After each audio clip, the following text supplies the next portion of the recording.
Hello మామ hello welcome to our YouTube channel cine Puchakaya. ఇప్పుడు మనం రివ్యూ అవ్వబోయే మూవీ నేమ్ వచ్చేసి యువర్ ఫాల్ట్. ప్రెజెంట్ అయితే ఈ మూవీ అమెజాన్ ప్రైమ్లో స్ట్రీమ్ అవుతుంది.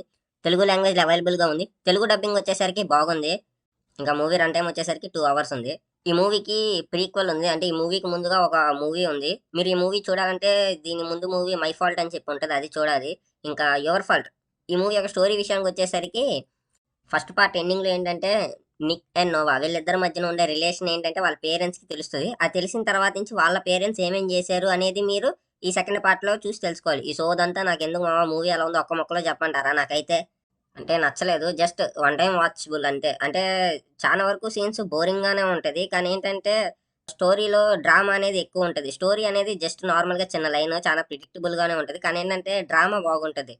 పైగా ఏంటంటే యాక్టర్స్ యొక్క పర్ఫార్మెన్సెస్ బాగుంటది ఈ మూవీలో.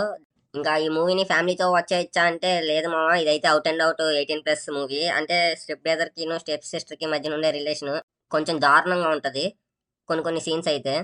అలాగే ఫస్ట్ పార్ట్ తో పోలిస్తే ఈ పార్ట్ లో ఏంటంటే కొంతమంది క్యారెక్టర్స్ ని ఇంక్లూడ్ చేశారు. అలాగే ఏంటంటే నిక్ యొక్క పాస్ట్ గురించి కొంచెం డీటెయిల్ గా చెప్పారు.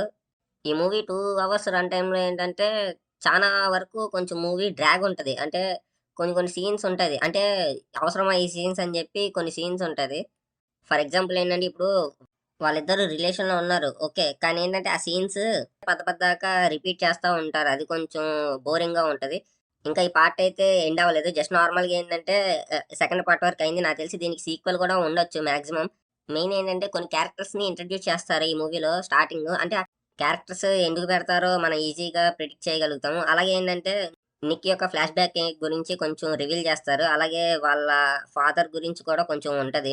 ఇందులో ఏంటంటే మెయిన్ నిక్ యొక్క గర్ల్ ఫ్రెండ్ క్యారెక్టర్ ని ఇంట్రడ్యూస్ చేస్తారు. అంటే పాస్ట్ లో ఆ క్యారెక్టర్ అయితే చాలా అంటే చాలా ఇరిటేటింగ్ గా ఉంటది మూవీ మొత్తం మీద. ఇంకా ఈ మూవీ ఓవరాల్ గా అయితే పర్లేదు, వన్ టైం అయితే చూడొచ్చు. జస్ట్ నార్మల్ గా టైం పాస్ కి ఏ మూవీ లేకపోతే ఈ మూవీని మీరు ట్రై చేయొచ్చు. ఫ్యామిలీతో మాత్రం అస్సలు చూడకండి. And thank you for watching this video.